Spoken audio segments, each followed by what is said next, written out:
Okay, hi everybody. Welcome. It is Monday evening.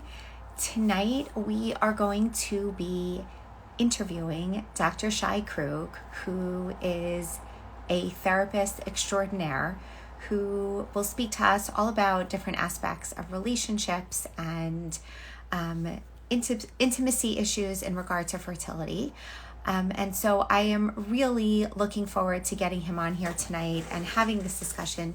You know, we've been trying to have as much of a robust discussion as we can have with all of you over the last week, but there's so many more things to discuss and more things to really delve into with someone who is, let me just grab him here, someone trained in this field. And so I am thrilled to bring him on here tonight. He should be here any second.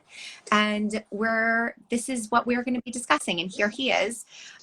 Now, I'm going to let him introduce himself. Hi, Dr. Krug. How are you? Hi, I'm doing well. Thanks so much for having me here. We are so excited to have you. Welcome, guys. Everybody be gentle because this is Dr. Krug's first Insta Live, and he did it seamlessly in terms of getting on. So first of all, we just need to applaud him. So let's all do that. But anyway, Thank you. I'm going to give you the chance to introduce yourself, which you will in a second. But I just want to say to everyone, we have a bunch of questions that we're going to get to here tonight, but if any of you have any questions that you'd like to have Dr. Krug, tell us what is the best way, how do you want people to address you? Do you like people to say Dr. Krug or Dr. Shai? What do you suggest? Shai is fine. People can call me whatever they're comfortable calling me. I'm more than comfortable going with whatever. Okay, so I'm going to go with Dr. Krug, if I remember, or Shai. And so if you have questions, please drop them in the comment box and we'll do our best to answer as many of them as we can. So please take it away. Please introduce yourself. Tell everyone who you are. Sure. So my name is Shai. I am a licensed psychologist and an AASECT certified sex therapist. I run a group practice that focuses on sexual health, relationship health, addressing issues like sexual compulsivity, anxiety, depression, and trauma. I spent the bulk of my training at the Department of Veterans Affairs in the Bronx. I did my internship there. I did a 2-year postdoc there in the assessment and treatment of post-traumatic stress disorder. I then stayed on as a staff psychologist there, helped them launch a sexual health clinic there, which I believe is one of only a couple of sexual health clinics in the VA system. Wow. And now I'm working on this practice now, which has been going on now for about 6-7 months. Amazing. And just for everyone to know, your practice is based in northern New Jersey, correct? So it's actually Manhattan-based. I live in northern New Jersey, but the practice is based out of Manhattan. We are still currently telehealth, like a lot of clinicians are right now, but we're in the transition now of trying to move back to some in-person work. So hopefully we'll get that up and running as soon as possible. Okay, excellent. Okay, so I just wanted to give people a perspective of sort of where you were geographically. Sure. Okay, so let's just get right into it. We have been doing a lot of discussion here, and we've tackled many of these issues beforehand, but we've been talking a lot about relationships and, you know, within the marriage context or within, you know, or beyond the marriage context, but basically, you know, the entire premise of the work that I do and we do here is fertility challenges. And so we know, and you know, that so many of these relationship issues and sexual issues come up and they have absolutely nothing to do with fertility. But when you layer a fertility challenge on top of that, it has its own set of problems and concerns and issues. So can you just take us through a general, what the kinds of things that you see and the kinds of suggestions that you make? And obviously I'm leaving this very broad because, you know, we'll get into a little bit more of it, but can you get into some of the general things that you see in regard to these kinds of challenges? Sure. So this can certainly manifest in a number of different ways. It can manifest in terms of relationship dynamics. It can manifest in terms of sexual health dynamics, sexual practices.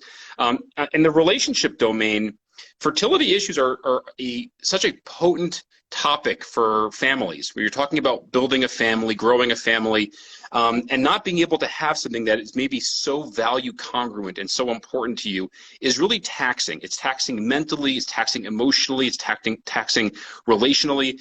And to acknowledge the fact that this is a stressor that really carries a lot of weight for individuals in the relationship. And one of the really interesting things that John Gottman and Neil Jacobson found in their work on the long-term effects of couples therapy is understanding and moderating the effect of external stressors on the relationship becomes actually one of the most central factors in predicting how couples navigate different struggles, different challenges they may deal with. So first of all, just to label the fact that this is hard. This is hard for individuals, this is hard for couples, and to recognize there is an effect that can have on a couple. People can feel stressed, they can feel overwhelmed. Different people have different ways they cope with stress. Some people like to withdraw from others. Some people like to cling to their spouse and even more intensely. So understanding the impact that these external stressors can have on a relationship is really quite significant. When we look at really the sexual health component that can be affected by this, there's kind of the functional role of sex and the interpersonal role of sex. So if you look at sex, really the specific physical biological act of intercourse, it's really kind of linked to a specific function of procreation, right? This is how all animals, all mammals at least, kind of procreate through intercourse. This is kind of the functional element of what intercourse is. But sex, as we know, is not just the physical act of intercourse. There's all the different values that go into what makes sex important to people. So is this how you connect to your partner? Is this how you communicate? Do you feel warmth and connection? Is it how you explore things with your partner? Is this how you make up after a fight? There could be all these different values that make sex meaningful to a couple. But when couples start to grapple with issues surrounding infertility, there can be kind of this charge attached to the act of intercourse because there's all this hope and anticipation that may be attached to it. So some couples actually find that they lose some of the meaning and the fulfillment in their sex life because it becomes almost like goal-oriented. Like we're trying to accomplish this very important thing, and we kind of lose baby making, and we may lose contact with all the reasons why sex was important to us in the first place. But I've also seen on the other side that couples who are going through, let's say, IVF, that their sex life also changes because it's like, well, we're engaging in this medical process, and in many ways it's very invasive on a woman's body. And what effect does that have on how a couple connects, and having that piece of the equation kind of removed from that process? So there could be a number of different challenges that couples can experience in how they navigate their sexual experiences together. Right. Okay. So let's sort of tease a bunch of these pieces out, and let's take the relationship piece first. And so my question to you is, you talked about like John Gottman and his work and how like just naming external stressors, right? Just naming the fact that fertility, or let's call it even, a pregnancy loss or a stillbirth, or dealing with adoption or surrogacy, like any one of these issues is just, it's enough to shake everything up and sort of destabilize the relationship. And so how do you recommend, like when you, okay, we've named it, we know we're going through this, how do you go through it in a way, and obviously, like, how much time do we have here, right? But what are your suggestions in terms of, once you've named the actual stressor, then what is the best way to communicate and sort of share this and naming it, and then working the couple through whatever they're going through to get them to the other side? Mm-hmm. So if I have to kind of answer kind of what goes on in the totality of couples therapy in just a few minutes. Exactly. Yes. I'm asking you basically to tell me your life's work in about 5 seconds. 30 minutes. We'll get the whole thing out in 30 minutes. Exactly. If I were to kind of identify a couple of core processes that I think can be really valuable, one is the process of what's called empathic joining. And this is really a process where one person brings the other person into their experience. I'm sure many people who are on now have seen the Brene Brown video of the difference between sympathy and empathy. Yes. Right? Sympathy being, I feel sorry for you. Empathy being, I can feel a little bit of what you're feeling. So this process of empathic joining is really kind of the backbone of how couples experience emotional intimacy. It's I'm allowing just a small part of my experience to be brought into your experience. So I can just see a little bit through your eyes, through your lens, what this must feel like for you. So this as a core process is really where we tap into this concept of what Gottman calls love maps, which is our internal representation of who the other person is. How well do I understand your experience? And I can only really understand your experience if I approach you with an open, non-judgmental line of questioning. So the way that I often describe this to the clients, to the couples that I work with, is non-agenda driven curiosity. Agenda-driven curiosity is where like a detective is interrogating someone, right? And they already have in the back of their mind, like, I know you committed the crime, and I'm just, like, what were you doing in this location at that time? And I already know the answer to that question, right? So did you see that yellow light or did you not, right? Exactly, right? There's a clear agenda in the questions. Non-agenda-driven curiosity is I'm approaching you with kind of open hands, open arms, saying, tell me a little bit about what this feels like for you. What were you thinking when this was going on, and what memories got stirred up for you, and how old is this story for you? And you're describing, let's say, a sadness. What's the origin story to this sadness? And if I approach the other person with this genuine sense of curiosity, number one is that person is going to feel safe to open up about their experiences. I'm not asking a closed-ended question like, were you feeling sad? Where the answer to the question is a yes or no. I'm saying, how did that feel for you? And I'm kind of creating an opportunity where you just get to open and share a part of your experience. And as you share, if I'm actively listening, and there's a number of really nice exercises to effectively practice what it means to be a good listener. But if I am actively listening in an empathic, in a supportive way, I'm going to start allowing a small part of me to feel what you're feeling. So sometimes do that with couples that will kind of go through that dialogue, and while the speaker is speaking, I'll kind of pivot and I'll say to the listener, what are you feeling right now? Because oftentimes they're going to have some kind of parallel process where they're going to feel, oh, I'm feeling sad seeing my partner feeling sad. Right. So if I were like an example of this, let me take that back. Would an example of this be, this morning, you had to wake up really early and go to the doctor, and you had to be poked and prodded, and you had that ultrasound, and then you had to rush to work. And I know it was a really stressful day for you because of X, Y, and Z. You had these deadlines and blah, blah, blah. Like, so how was all that for you today? Yeah, exactly. You're giving them an opportunity to say, let me just share of my experience. Now, a part of that is not necessarily making assumptions about what that experience might be, right? So if I approach the other person and say, you had all this stuff going on, you must feel so stressed right now, right? I'm making an assumption about your experience, which in many ways may really be how I'm describing how I would feel in that situation. But approaching someone with an open-ended question is really just about, I am making no assumptions about your experience. Help me understand what this has been like for you. What are you thinking? And what are you feeling as you've navigated this? Right. Okay. So basically, so those are, you mentioned that there were four, or maybe I misheard, maybe there were four components. So you mentioned the listening and also the second piece of the open-ended questions, the empathic, I don't remember the terminology. Empathic joining. The empathic joining, correct. Mm. What is there more to this? Is there more to this? Right. So I think that a part of the way that we engage in this process of empathic joining is, like I said, through these open-ended questions, but a part of it is rooted in, are we communicating in a way where I'm really hearing the things that you're saying? So what you'll sometimes hear with couples is, I see this all the time when couples are in a state of flooding, when they're really activated, they're really kind of amped up, is that while one of them is speaking, the other is already preparing their response.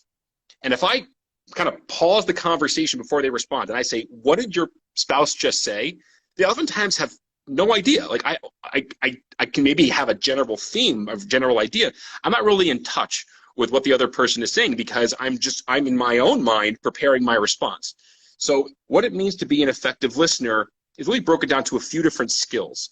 One is the skill of what it means to reflectively listen, right? So when you say something to me, I'm going to reflect back to you what I heard. Right, so you said X, and All right. How I understood what you said is, and I'll kind of fill in whatever it is that I heard or that I understood, which accomplishes two really important goals. One is it allows you to ensure you heard correctly, Right. and the second is you're showing the person I'm paying attention. Right. I'm invested in what you're saying here. Yes. I couldn't reflect back what I heard if I'm thinking about baseball or dinner or whatever else may be going on in my life. I have to be present with you. Right. So Right. by reflecting back, I'm showing you that I'm listening and I'm making sure I got the story correct. The second piece, go on. Go ahead. Keep going. The second piece that would be involved in what it means to be an effective listener is can I ask clarifying questions to better understand the experience? Because through those clarifying questions, I'm accomplishing actually the two same goals. I'm showing you that I'm invested. I'm curious about your experience. I'm also filling in my love maps about your experience. I'm learning things about you.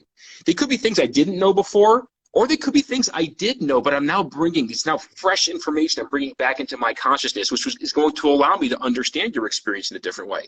So I'm really approaching the other person with this curiosity. So it sounded like you said ABC, and it made you feel DEF. When did you first start feeling that?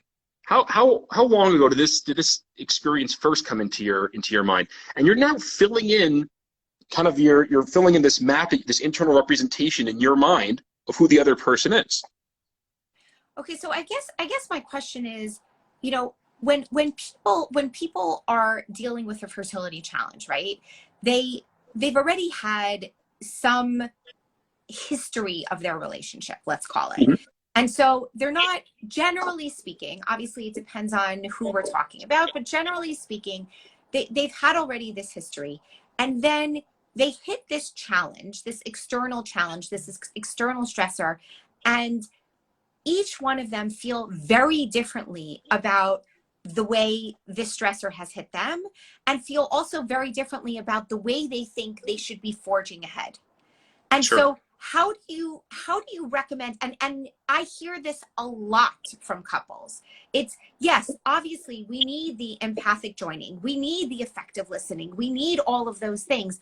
But when you think you should do X and the other person thinks you should do Y, or maybe not even be there at all, then there has to be some joining in order to be understanding and get to a place where each can appreciate the other person's perspective.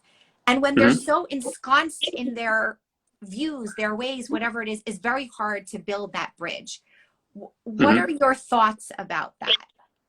So you're bringing up a really challenging subject as well, which is how couples evolve over the relationship and how changes become more amplified. Right. So this sometimes manifests in changes that happen religiously, changes that happen in terms of family interests, in terms of work experiences, parenting style. There could all kinds of changes take place over the relationship as you evolve. Right? Relationships are very dynamic. There's no such thing as a static relationship. A static relationship is a non-existent relationship. Yes. Every relationship is constantly evolving. The way that you were on day one of your relationship is by definition going to be different than day 5,000. If 5,000 that's a lot of years. But that's by definition, this is a dynamic process. So there's always, by definition, going to be evolution in that process. But one of the interesting things that John Gottman found in his research, and he has this laboratory in Seattle, I think just outside Seattle, where he has like a mock apartment where couples would live, and he would videotape their interactions and code their interactions. And one of the really interesting things he found is that 69% of arguments, so a significant majority of arguments, are fundamentally unsolvable, which means you're arguing about something about which there is no resolution. So I could be arguing about or having differences about personality, characteristics, how you want to spend money, how you want to raise kids, your religion, your family, your hobbies, your interests, how you like to communicate, what your love languages are. There are fundamental differences that are the majority of disagreements. So what are couples supposed to do? What do we do when we fundamentally disagree about things that we're not going to find a resolution for? Right. And I was going to say, it's not that, even though the divorce rate is pretty high, it's not the case that the divorce rate is that high. So correct. Clearly couples are working through these fundamentally unsolvable problems. 100%. So there is a way to navigate this. The question is, how do you do that? And so one of the things that he talks about is how to dialogue about perpetual differences. How do I create openness in my experience for what you feel? And how do I approach you with this non-agenda driven curiosity? Right? If I approach you with an agenda that I'm trying to change your opinion, there's a process called psychological reactants. And the premise behind this principle is that if I try to change you, your natural human response is going to be to tell me all the reasons why you don't have to change. This is actually the kind of psychotherapy called motivational interviewing, which was developed to work with people who have substance use issues, was really developed. Because if you're drinking too much alcohol, and I say to you as the therapist, you have to stop drinking so much, they're going to give me all the reasons why their drinking is under control and all the reasons why, no, this is fine, and you're blowing this out of proportion. But if I approach you from a lens of, tell me what your values are, what's important for you here, what are the pros and cons of making this decision, what gives you hope that you can make these changes, what makes you scared that you can't make these changes, the person is then making those decisions for themselves. But if you and I have a difference, and I'm approaching you through the lens of, I have to really convince you to feel differently, to think differently, what that naturally elicits is defensiveness, right, is pushback. Right. So when we approach another person with one of these perpetual differences, right, the kind of the two options that Gottman identifies is either gridlock about perpetual differences or dialogue about perpetual differences. But if I approach you really through the lens of, I'm not trying to force anything, I'm not trying to change your opinion, I'm not trying to change your mind, I'm not trying to change your emotions. What I'm here to do, I'm suspending my agenda. What I'm here to do is understand your experience. And what that does is it kind of drops the wall, because you don't feel like I have to be defensive about my stance, because I'm not here to change your stance. I'm here just to understand it, just to learn it. And as I approach you with kind of that non-agenda driven curiosity, it creates opportunity, it creates openness for you to approach me with that same curiosity.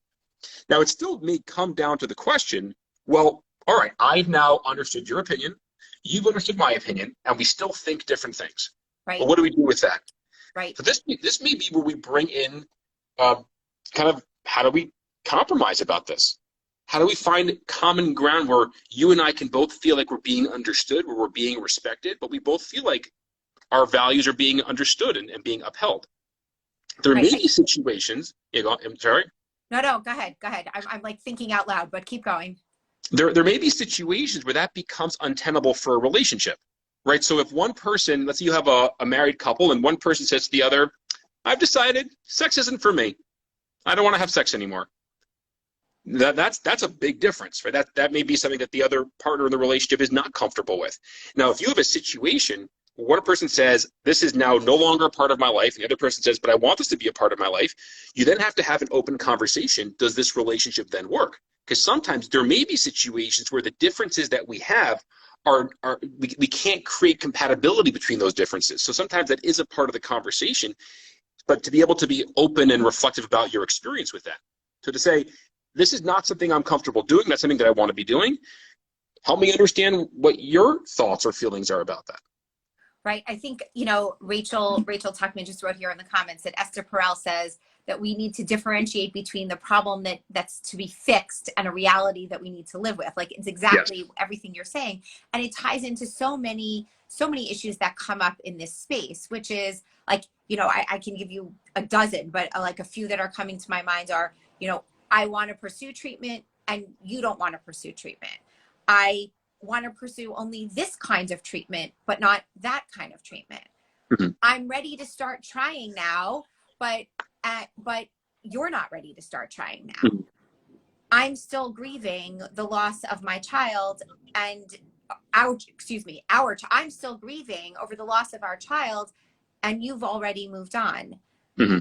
I want to consider adoption because I can't do these treatments anymore and you're not ready to.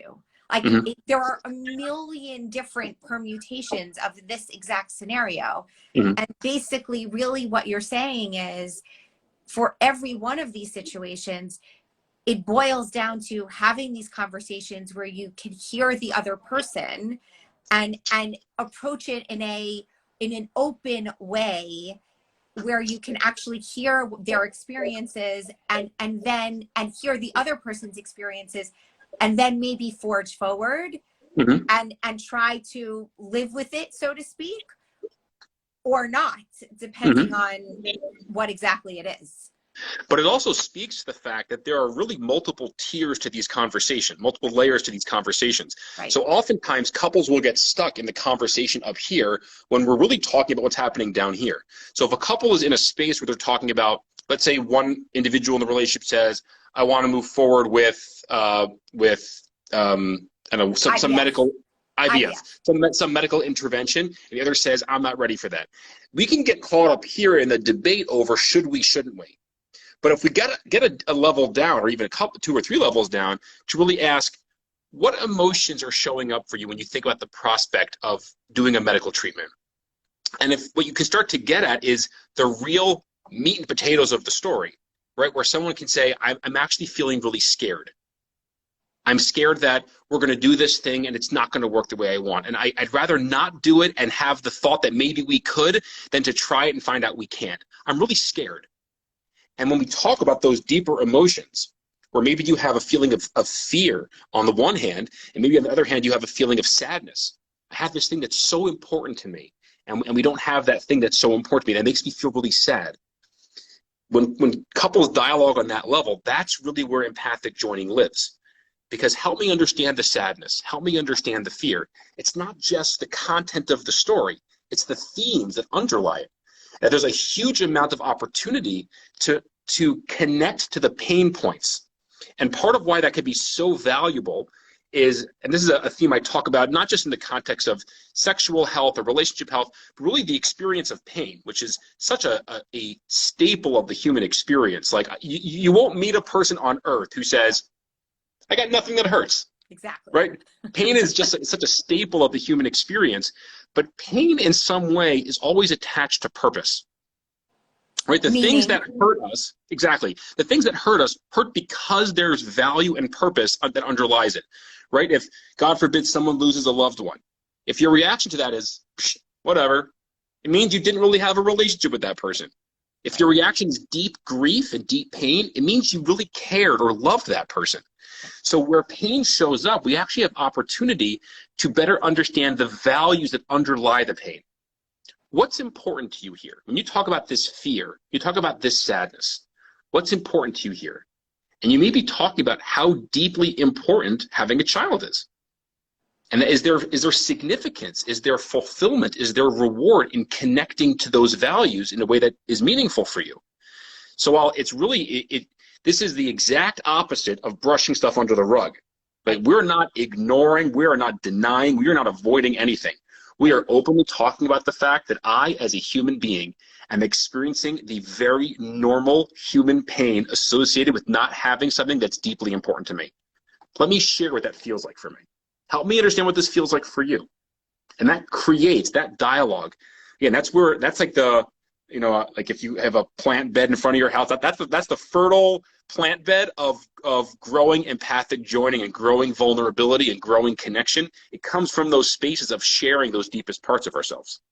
I was going to say, to me, like, what that conjured up in my mind is like the word magic. Like, that's where the magic and the beauty of relationships lie. Like, Yeah. That's where connection is. That's where you foster those deep feelings, and that, I'm still using the word connection. That's when you become even more invested and even more connected. I'm now For repeating sure. myself 1,000 It's times. where the connection exists, but it's also where the prospect for pain exists. Because the more opportunity there is for the emotional connection, the more vulnerable you have to be. Right? You can't really experience connection with someone unless you allow yourself to be vulnerable to that person. Right. So it's a double-edged sword. The prospect for that connection also means there's a prospect for that pain, because they always kind of go hand in hand. Correct. Because if you're not seen and heard in the way that you would like to be, or that you hope to be, then that's what creates that pain. Yes. Exactly. Yes. Okay. So let's now, I mean, not that we obviously, covered every part of your practice, in the last 30 minutes or so, but let's spend a little bit of time on the sexual aspect and how that Sure. relates to, you know, the fertility piece as well? Because I've been hearing over and over again, and we've been talking about this a lot in the last 24 hours, about this disconnect, about how, you know, you spoke earlier, right? You spoke about how for some people, you know, physical intimacy is a way to connect. For some people, it's the culmination of a connection. Mm-hmm. And at the end of the day, it's also the physical act is also the baby making piece. So like there are 1,000 pieces that are sort of all wrapped up in all of this. And any one of those can break down. But when you take away, when you're having the breakdown with the baby making piece, these other pieces clearly are very much in limbo. And so what are your thoughts about navigating through some of this? I mean, again, we're not going to be able to do this justice because obviously this is the entirety of your life's work. But, you know, can you give us a couple of meaningful, you know, points here that people can take away? Sure. So there's a couple things that come to mind when you talk about the balancing act between the functional perspective, the functional role of intercourse versus the relational, the pleasure-focused role of sex. Now, I draw a distinction between even just how we define the word intercourse and how we define the word sex. Those two things, those two words conjure up different values for people in different ways. So I like to draw that distinction between, is there a specific functional act that you're trying to quote unquote accomplish versus is the vision, is the goal here to create connection and pleasure and intimacy.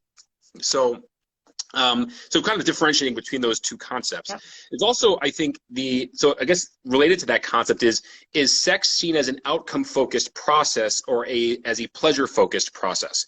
If sex is approached through the lens of we're trying to accomplish this thing, it actually elicits a huge amount of pressure. And if the thing you're trying to accomplish is conceiving a child, or if what you're trying to accomplish is an orgasm, right? If that's a goal you're trying to accomplish, first of all, it creates a lot of pressure to say, well, we have to get to this particular destination.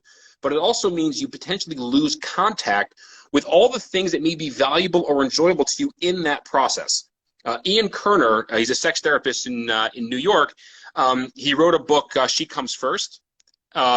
I think it's She Comes First, You Come First, She Comes First. And he coins this term, core play. And he uses this to replace the word foreplay, because foreplay implies it's what happens before the play, right? This is the real play. This is what happens before. But when he uses the term core play, he's really kind of hammering home the point that that's actually where you engage the values that make sex meaningful or important to you. So by approaching sex just from an outcome-focused perspective, that's where people start to report different kinds of difficulty or dysfunction. Anxiety is the killer of the sexual response cycle. Your body does not like to exist concurrently with anxiety and sexual arousal. They don't like going hand in hand. So as pressure starts to increase, as anxiety starts to increase, our body actually physiologically, this is the activation of the sympathetic nervous system, starts to shut down those processes. So the idea of this gentle shift from an outcome-focused approach, even if, and there's a desired outcome, even if what you want is procreation, but to gently bring it into a space of, can we connect to a pleasure-focused approach and allow that outcome to arrive when that outcome is ready to arrive. My supervisor, when I was going through my sex therapy training, her name is Dr. Shoshana Bulow. She uses this term all the time, and it really kind of stuck in my head, and I use it all the time, is you get there faster when you learn to go slower. That as you learn to slow down the process, connecting in a mindful way to what's happening here and now, connecting to your partner in a meaningful way, the outcome becomes more accessible because you're allowing your mind and body to do what your mind and body knows how to do. But that really only happens when we transition from this outcome-focused approach to this pleasure-focused approach. Now, one of the challenges with engaging in that process is that is a two-person process. But that's not just, I'm in my head going to change this interaction. That is only born out of the process of dialogue. Gottman found in his research that the two factors that most significantly predict the longevity of a sexual relationship. So how well can we predict a couple, is 20, 30 years old? How well can we predict if they're going to be having sex when they're 70 years old? The couples who talk about sex and the couples who prioritize sex are the ones who have the greatest sustainability in their sexual relationships over the duration of their marriages. It's a big mistake to think about sexuality as existing from puberty to menopause or puberty to andropause. We are sexual beings from birth until death.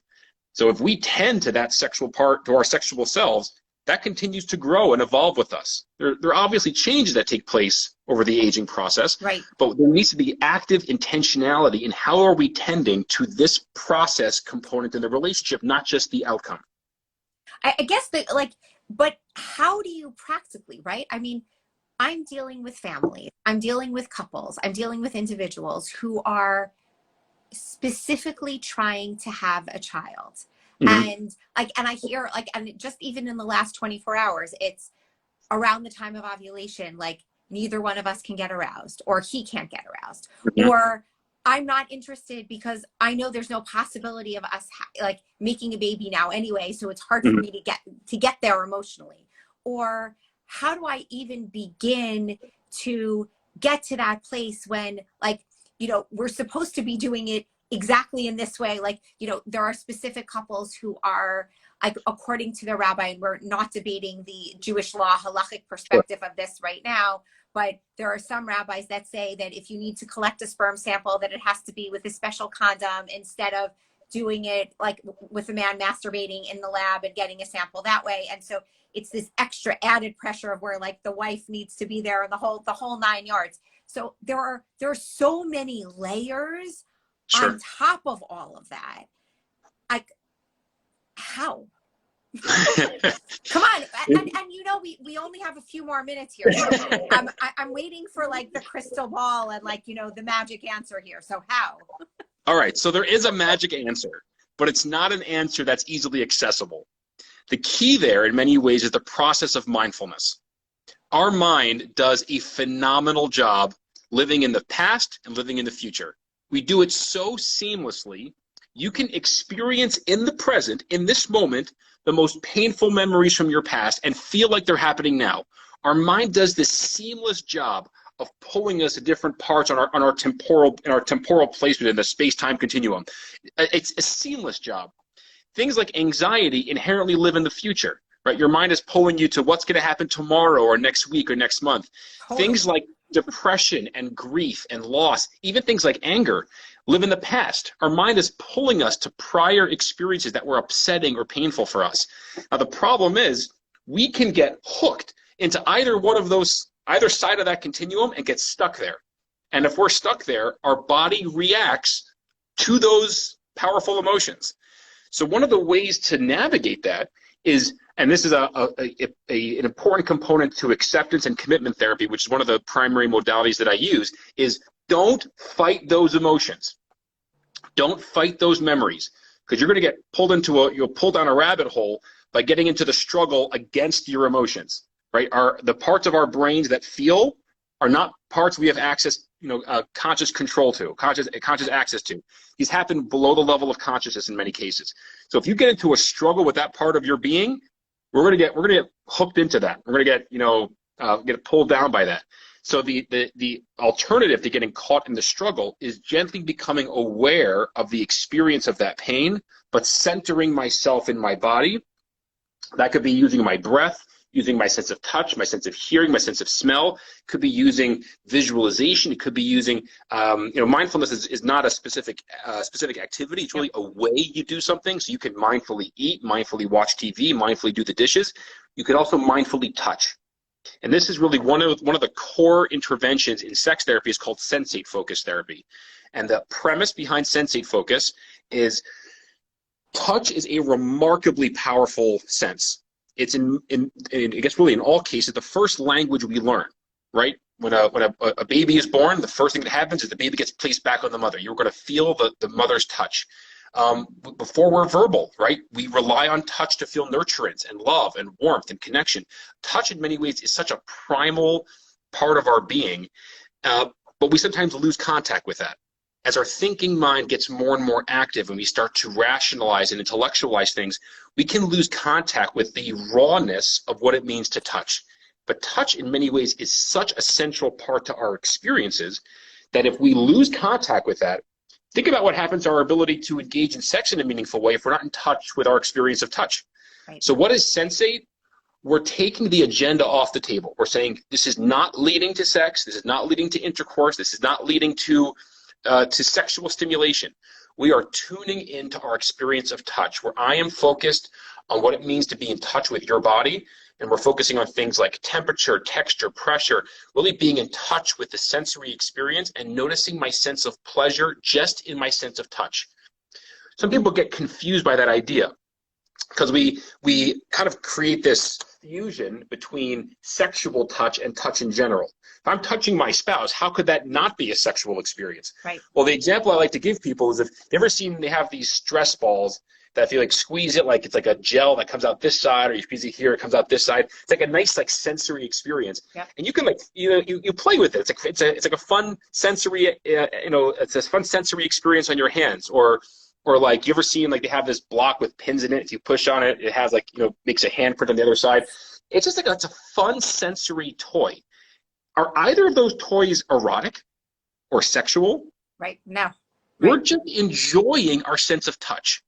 So when we use that same mindset and how we approach our physical contact with our spouse, our partner, when we just tune into, can I experience pleasure in my sense of touch? First of all, it centers you. Your mind's not going all over the place. You're kind of centered with, I'm noticing, I am aware in a mindful and an intentional way of my sense of touch. It also allows the erotic parts of your brain, the erotic parts of your body, to increase their engagement, right? Because they're just present with the other person. And you're also allowing yourself to engage your sense of sight, your sense of smell. It kind of allows you to connect in a meaningful way to what's happening in the here and now. And that's really where people can get access to their sexual selves or sexual beings. Like I said before, we're sexual beings from birth until death. So our ability to learn touch happens before we're in a partnered relationship, right? Children at a young age are learning to explore touch, either touch of their own bodies or touch of their environment, and experience pleasure in that sense of touch. Right. So part of this is we're trying to quiet that thinking mind and really step into this observing mind, this noticing mind of just being aware of the sensory experience that we're engaged in. I would guess then, I mean, what you're saying is like, it's brilliant, but I would guess then that sort of the outgrowth of that is, it's not that you can't be having all those feelings of anger or resentment or depression, or you can't be having all those feelings of anxiety. I was nodding as you were saying that because I was thinking of all the anxiety I used to have when I was dealing with pregnancy after loss and all of that. And like, I've heard from many people, especially also recently, about how when you've had a loss, there's a lot of anxiety about having sex again, because sex may then lead to a baby, which then may lead to another loss. And so they shut themselves down in terms of even like offering themselves up, shut themselves down to those opportunities because they're too afraid. So what you're saying is, be aware of those. It's not that you have to just completely divorce yourself from those feelings. Those feelings are real and need to be acknowledged. What you're saying is, when you're with your partner, to try to just focus on the here and the now, and be mindful about what's happening there in that moment. Sort of like, I like saying hi to those other things, but saying I'm here now. Exactly. Now, it may be that some of those, the idea of losing a child or losing a pregnancy is a remarkably traumatic experience. It may be important to process that trauma. Like, we're not brushing things under the rug. It may be important for that individual or couple to say, we have to really talk about what this has meant and how painful this has been. But this idea of being aware of the pain points, but gently bringing ourselves back to the present, again, is really not a control strategy. The metaphor I like to give people is, if you're watching a horror movie, right, you're scared, right? You have the lights dimmed down and the volume turned up and you have all the creepy music and it's really scary. That feels really overwhelming. If I had you play the exact same movie, but it's sitting in the corner, the lights are turned on, you have your friends around you, and the volume's turned down, the content is identical, right? You could tune into that and then feel the fear again. We're just being aware of the fact that this is a part of my experience. This is a very painful part of my experience. And as I mentioned before, sometimes the fact that there's pain there is actually really important, because the pain speaks to what's the purpose here? What are the values here that make this important in the first place? If there isn't pain, it means there aren't values attached to it. So the fact that there's pain that's present is actually, I would imagine, quite important, that we're not trying to eradicate or ignore the pain. Some people sometimes hear my talking about mindfulness and think, oh, you mean I'm trying to distract myself? Right. No, you're not trying to distract yourself. You're gently allowing the experience that you have to be there while you increase your sense of awareness and center in what's happening here and now.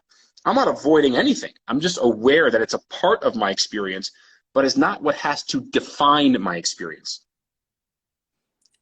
Wow. I think that is, it's absolutely brilliant, because I think it really touches on what this technique, what you're talking about, touches on so many different pieces that can be applied in so many different areas of relationships. It's not only the sexual piece. It's, yes, I acknowledge the fact that I'm worried about what's going to happen tomorrow. Yes, I acknowledge at that treatment or that, transfer that's going to happen. Yes, I acknowledge the fact that yesterday I had this thing failed and that thing failed and all of those things. I acknowledge all of those things, but they're still today. Mm-hmm. And they're still today. And Mm-hmm. there's still the possibility today is today, and I'm going to be here and still see all of those, but be here today. Yeah. Now, there could be a lot of nuance to that conversation, because if it was as easy as just saying, just be aware that it's there, but gently bring yourself back, the world would be a much less pained place. Correct. But pain is like, it's like being hooked into something, and it kind of drags you around, that we're just learning how to gently unhook from that. So there could be a whole bunch of different techniques and strategies and tools and insights to learn how to engage our experiences in a meaningful way without having to control those experiences. Because we could get into a tug of war with our pain points, and there's two important consequences of getting hooked into that tug of war. One is I become mentally, physically, and emotionally exhausted by the tug of war. But the second is I only have finite energy. So as I'm caught in that tug of war, I can't do the other things that are important to me. Right? So there's kind of this dual challenge, this dual problem that arises from getting hooked into the struggle, is I can lose myself in that struggle. Right. But the idea of gently unhooking doesn't change the essence of the pain. It's almost like I'm instead of trying to get rid of it, I'm setting a place setting at it at the table. I'm saying, come and join me. You could sit here next to me. Now, I'm here having a conversation with my spouse or my family or my friends. I know you're sitting next to me, and sometimes you throw food around and you make noise and you bang your glass and plate, and you want attention, you're trying to make noise. I'm acknowledging that you're there, but right now I'm here. So we're not avoiding any part of the experience of pain. We're really doing quite the opposite. We're saying, take a seat, join me, but I'm not getting hooked into the struggle against you.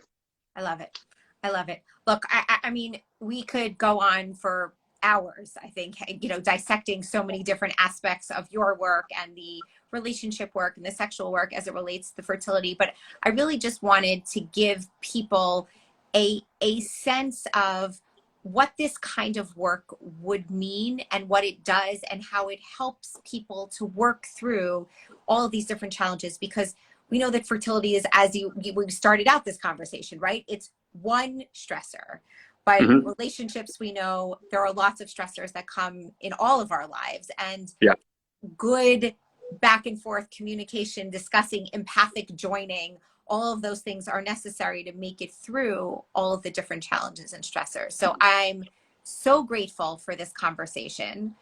Thank you so much. It seems like we're probably going to have to do this again, because there's obviously so much more to discuss. There's always more to discuss. But please, in the meantime, Dr. Krug, please, can you just share with people, I'll make sure to link out your page, but share with people where they can find you, where they can find your work, if they want to reach out to you directly. Sure. So the name of my practice is Blue Anchor Psychology, which may seem kind of random, but the anchor in this approach, in acceptance and commitment therapy that I mentioned before, the metaphor, the messaging of the anchor is when my life is pulling me all over the place, the anchor is what centers me. It kind of stabilizes me. It brings me back into the present. So the anchor is really a powerful metaphor in act. So my practice name is Blue Anchor Psychology. The website is blueanchorpsychology.com.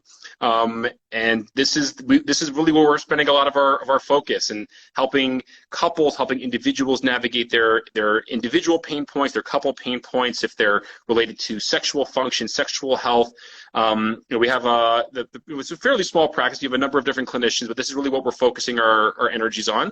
And part of what our mission statement is we want people to feel like they are living their most value congruent selves, if it means within a relationship or individually, within their communities, with their jobs, that for people to want to really embody the values that make their lives most meaningful, and to help people work through how do we do this really sensitive dance with our pain points and the parts of us that really experience suffering and pain, and how do we create flexibility, this psychological flexibility to engage that pain in a more workable way.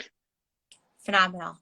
Your work is so needed, and we're so grateful to have you here and introduce you to our audience so they can reach out to you and ask you further questions and different topics and things to discuss. But thank you, Dr. Krug, for this incredible live. I've learned so much, and I know everyone else has learned so much also, and we will have to do this again. We will have to do this again. Thank you. And also just to echo the sentiment, the work that you're doing here is so valuable and so important, and I'm very grateful to be able to be here and share with your audience, and to express my gratitude to you for all the great work you're doing and the important things you're doing. Thank you. Thank you. Okay, everybody, I'll link out his account and also his website so that you can reach out to him, Dr. Krug. And in the meantime, happy Monday night. Okay, take care. Thank you so much. You're welcome. You're welcome. Take care. Bye-bye. Bye.